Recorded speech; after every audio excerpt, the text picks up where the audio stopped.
लेकिन भाइयों हम यहाँ काम करने आए हैं, हमको बहुत जल्दी ऊपर जाने की पड़ी रहती है, इससे बचिए आप लोग।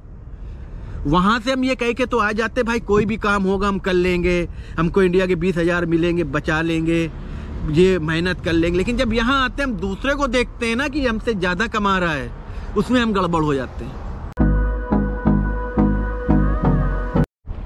Hello everyone, welcome again summer 007 vlog.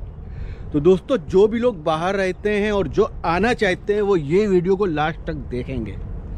आपको मैं पूरी इन्फॉर्मेशन दूंगा यहाँ पे किस तरह से काम होता है और क्या काम आप बिल्कुल ना करें जिससे आपको भी हो सकती है बहुत ही भयानक सज़ा, मौत की सज़ा, उम्र कैद की सज़ा। और यहाँ पे आपका कोई वास्ता या कोई भी रिलेटिव काम नहीं आता है और ये परदेश की ज़िंदगी है। तो भाइयों वीडियो पूरा देखिए, मैं आप लोग को बताऊंगा जो नए लोग आते हैं या जो पुराने भी होते हैं वो क्या गलती करते हैं। भाइयों, मेरा नाम समर है और मैं कतर में 18 साल से हूँ। तो आज मैं बताऊंगा यहाँ के हालात के बारे में। कतर गल्फ़ का बहुत ही खूबसूरत और बहुत ही अच्छा शहर है और यानी कंट्री है। और यहाँ सऊदी, दुबई, कतर, यहाँ सब जगह पे लॉ जो है, कानून जो है वो सब बराबर है। तो दोस्तों, अभी आपने देखा होगा न्यूज़ में चल रहा है, मेरठ का जैद जो कि एक गांव का रहने वाला था और वो सऊदी पैसे कमाने गया था, अपना फ्यूचर बनाने गया था। उसके पहले से भी 2 भाई शायद सऊदी में ड्राइविंग का काम करते थे, लेकिन वो एक कंपनी में गया था। उस कंपनी में वो गया, उसको कुछ सैलरी कम लगी। उसका जो हमने सुना है वो मैं बता रहा हूँ। तो उस कंपनी में वो गया, उसको सैलरी कम लगी, उसने कुछ महीने वहाँ काम किया, उसके बाद वो दूसरी कंपनी में चला गया, चेंज ले लिया। फिर उसके बाद वहाँ जाने के बाद पता चल रहा है कि उसका एक एक्सीडेंट हो गया और एक्सीडेंट करके वो भाग गया, क्योंकि गाड़ी बहुत महंगी थी। तो ये डर से वो सोचा कि बहुत प्रॉब्लम होगी तो वो भाग गया। तो वो किसी और के टच में आया, एक पुलिस वाले के टच में आया, उसने अपनी कहानी बताई। तो पुलिस वाले ने उसका साथ दिया और उसको काम दिया। उसी दौरान उसके साथ एक हादसा हो जाता है, पुलिस उसको पकड़ती है और उसके पास 2 बैग मिलते हैं जिसमें कुछ ऐसी चीज़ें थी जो कि वहाँ पे बैंड है। तो यहाँ पे लॉ सबके लिए बराबर है। ये हमें भी नहीं पता है कि सच्चाई क्या है, ये अल्लाह पाक जानते हैं या तो हिदायत जानता है। बाकी जो चल रहा है, लोग उसके लिए मतलब दुआ कर रहे हैं और सोच रहे हैं वो छूट जाए तो अच्छी बात है। अगर वो छूट जाएगा तो बहुत अच्छी बात है। अगर उसने गलती करी तो मतलब उसको माफ़ी मिल जाए और किसी तरह से वो अपने घर वापस चला जाए। तो दोस्तों, ऐसा क्यों होता है, पहले आज हम ये जानेंगे कि इस तरह से मतलब लोगों के साथ क्यों हो जाता है। सबसे पहली बात, अगर आप बाहर आए हैं तो सबसे पहले आपको यहाँ के रूल फॉलो करने हैं, नंबर 1 बात। नंबर 2 बात, आप कभी भी ये मत सोचिए कि हम बहुत तेज़ ऊपर चले जाएं और हम बहुत ज़्यादा कमाने लगे। उसके लिए आपके पास एजुकेशन होना चाहिए, क्वालिफिकेशन होना चाहिए, तब आपको उसी हिसाब से जॉब मिलेगी। और जब हम नए आते हैं तो हमें कुछ वक्त लगता है सेट होने में यहाँ पे। तो क्या होता है, कुछ लोग बहुत जल्दबाजी कर जाते हैं और उनको दूसरों को देखते हैं कि ये लोग कितनी तरक्की पे हैं और क्या कर रहे हैं क्या नहीं कर रहे हैं, तो शॉर्टकट लेने की सोचते हैं। और आपको एक बात बता दूं, यहाँ पे कोई शॉर्टकट नहीं होता है। तो जैद की कहानी भी कुछ ऐसे ही है कि उसने एक कंपनी में जॉब लगाई, उसके बाद वहाँ प्रॉब्लम हुई तो दूसरी कंपनी में गया, फिर उसे कोई मिल गया अरबी, तो उसके साथ काम करने लगा। काम करते हुए काफ़ी टाइम हो गया और उसको अच्छे पैसे मिल रहे थे और तो वो काम कर रहा था। अचानक उसको पुलिस ने पकड़ा और उसकी सुनवाई हुई तो उसने अपना जुर्म कबूला कि हाँ उसने जो किया है। उसके बाद वहाँ पे सज़ा सुना दी गई उसको, मौत की। फिर उसके बाद यहाँ पे एक जो लॉ है कि जो सामने वाली पार्टी वो भी एक बार माफ़ी के लिए दरख्वास्त कर सकती है यहाँ के राजा से और ये जो इनके इदारे बने वहाँ से। तो वहाँ पे दरख्वास्त के लिए इंडिया में भेज दिया गया कि मतलब आप अगर चाहे तो ऐसा कर सकते हैं। लेकिन इसके बाद प्रॉब्लम कितनी होती है भाई, यहाँ पे अगर कोई बंद है या कुछ, बहुत प्रॉब्लम हो जाती है। तो हम भी ये कहेंगे कि जैद ने अगर गलती करी है तो उसको माफ़ कर दिया जाए, उसकी पहली गलती है। और अगर उसने गुनाह नहीं किया तो बहुत गलत बात है यार, उसको सज़ा मिलेगी। और बस अब हम जो आप लोग को बताने जा रहे हैं कि आप लोग किस चीज़ में होशियार रहिए। अगर आप कतर, सऊदी, दुबई कहीं भी आए हैं काम करने, किसी भी कंपनी में आए हैं, तो सबसे पहली बात आप उस कंपनी में काम करिए, 1-2 साल वहाँ पे दीजिए। अगर सैलरी कम है तो आप कंपनी से बात करके दूसरी कंपनी में चेंज ले लीजिए। काम करिए और ऐसी गलती कभी मत करिए आपका एक्सीडेंट हो। जो कि हमने सुना है कि एक्सीडेंट हुआ था तो गाड़ी इतनी महंगी थी। तो भाई अगर एक्सीडेंट होता है तो कभी भी आप भागो नहीं, आप कुछ नहीं करो।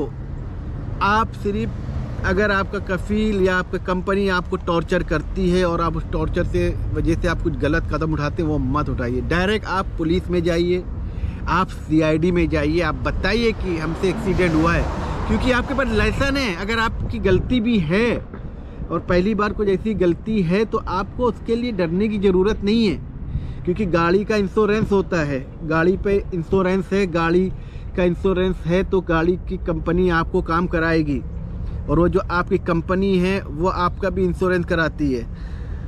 और दूसरी बात ये कि जब इंश्योरेंस भी नहीं है मान लो तो कंपनी की गलती है वो, तो आपको भागने की ज़रूरत नहीं है।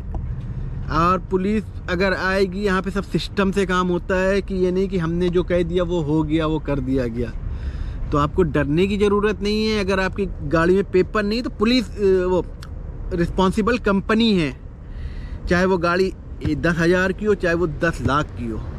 और भाई ड्राइवर आदमी है, उससे गलती हो जाती है, एक्सीडेंट हो जाता है, लेकिन कानून है, लॉ है। अगर आप दूसरी जगह भागते हैं और ऐसा करते हैं तो आप बहुत बुरी तरह से फंस सकते हैं, क्योंकि आप भागे क्यों, एक्सीडेंट हो गया। आपको पुलिस आएगी, इंक्वायरी करेगी, आपकी गलती थी, आपका लाइसेंस देखेगी, आपके लाइसेंस के पॉइंट कम करेगी, आपको फाइन देगी आपकी गाड़ी को, कंपनी को। लेकिन उसका भी एक सिस्टम है, गाड़ी आपको बनवानी पड़ेगी, ठीक बात है, लेकिन अब जो आदमी यहाँ ड्राइवरी करने आए वो गाड़ी नहीं बनवा सकता। भाई वो गाड़ी कैसे बनवाएगा? मान लो 1 लाख का खर्चा है इंडिया के, 2 लाख का, कहाँ बनवाएगा? कभी कभी ऐसा होता है हमें काम करना रहता है तो हम एक मुसादा कर लेते हैं, कंप्रोमाइज़ कर लेते हैं, भाई आधा पैसा हम लगा देंगे इस काम के। ये काम के तो बहुत ही कम होते हैं, लेकिन अगर वो डबल दे रहा है तो उस बात में समझ जाइए कि कुछ ना कुछ गड़बड़ है। और भाइयों, जितने भी नए लोग हैं यहाँ पे काम कर रहे हैं, आप अगर किसी कंपनी में आए हैं भाई काम करने, तो आप काम करिए। अगर काम नहीं समझ में आ रहा है तो यहाँ पे इदारे बने हुए हैं, CID के हैं, पुलिस के, आप कॉल करिए, CID में जाइए। थोड़ा दौड़ना भागना पड़ता है, ईमानदारी तो वहाँ जाइए, अपनी बात रखिए कि हमें इस कंपनी में काम नहीं करना, ये प्रॉब्लम है, ऐसी प्रॉब्लम है, तो वो उसका सोल्यूशन करते हैं। या तो इससे ज़्यादा क्या होगा भाई, आप इंडिया वापस जाएंगे, कैंसिल से ज़्यादा क्या हो सकता है? आप इंडिया वापस जाओगे, कैंसिल जाओगे, उसके बाद आप कहीं और जा सकते हो। लेकिन आप अगर भाग जाते हैं तो ये एक जुर्म हो जाता है। पहला जुर्म कि आप कहीं काम कर रहे हैं, आप कहीं से भाग के चले गए। दूसरा जुर्म, आप कहीं और काम कर रहे हैं। प्रॉब्लम ये होती है, आप जब इंडिया जाने वाले होंगे तो इंडिया जाने में बहुत प्रॉब्लम होगी भाइयों, नॉर्मली भाग के। लेकिन ईमानदारी से अगर आपको काम पसंद नहीं है तो आप CID में जाइए, पुलिस को कॉल करिए, तो वो आपका सोल्यूशन देगी। आप एम्बेसी में जाइए, आप बताइए कि मेरे साथ ये चीज़ हो गई है, मुझे क्या करना पड़ेगा। भाई कोई भी इतना पैसा नहीं लगा सकता है कि अब मान लो 1 लाख, 2 लाख, 3 लाख, लेकिन हमें भी हक की बात करनी चाहिए। जो मैं कर रहा हूँ, बहुत से लोग हमें बुरा भी कह सकते हैं कि तुम ऐसा बोल रहे हो, उसको सज़ा हुई, सज़ा हुई, ये सही है, हमें भी अफसोस है, किसी को ऐसा ना हो, लेकिन हमें भी होशियार रहना है, क्योंकि हम दूसरे कंट्री में काम करना है। दूसरे कंट्री के अपनी कंट्री में भी हमको अच्छे से रहना है, गलत काम नहीं करना है। भाई गलत काम का पैसा हराम, हर चीज़ हराम।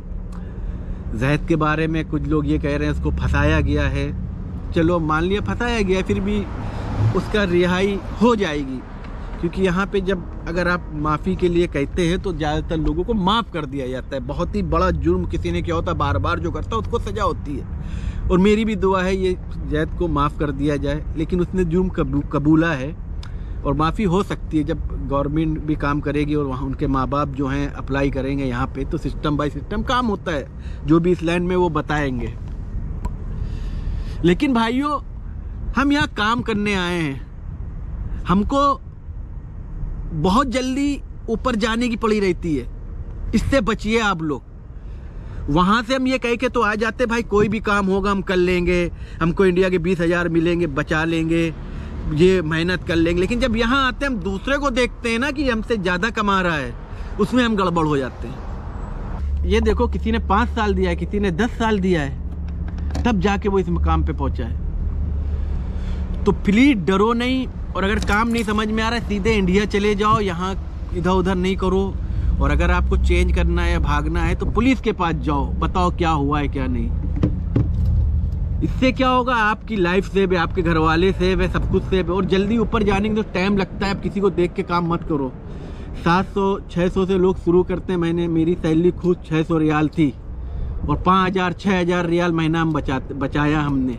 तो टाइम की बात होती है, टाइम देना पड़ता है। या तो हमारे पास इतनी क्वालिफिकेशन हो।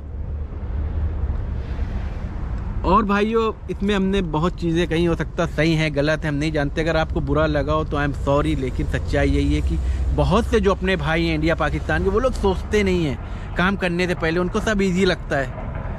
कानून को देखो, चाहे यहाँ हो चाहे अपनी कंट्री में हो, कानून को फॉलो करो, गलत काम बिल्कुल मत करो। और जैद भाई का जो भी हुआ उसके लिए अफसोस है, और अल्लाह पाक उनको मतलब वहाँ से रिहाई दे और वो अपने घर सही सलामत पहुँचे। और अगर उनसे गलती हुई तो अल्लाह पाक उसको माफ़ करे और वहाँ कानून भी उसको माफ़ करे। बस यही आप लोग से कहना है, लग के काम करो और किसी को देख के मत चलो। जो भी है आप सिस्टम से काम करो। अगर कोई प्रॉब्लम है तो पुलिस के पास जाइए, CID में जाइए, कंप्लेन करिए, उसके बाद आप अपने घर जाइए। तो ठीक है, अपना बहुत सारा ख्याल रखिए। मेरी बात अगर आपको बुरी लगी तो आई एम सॉरी। अगर अच्छी लगी तो वीडियो को लाइक करो, शेयर करो। जितने भी मेरे चैनल को सब्सक्राइब नहीं किया वो सब्सक्राइब करो। बस एक इन्फॉर्मेशन आप लोग को देनी थी। Okay bye.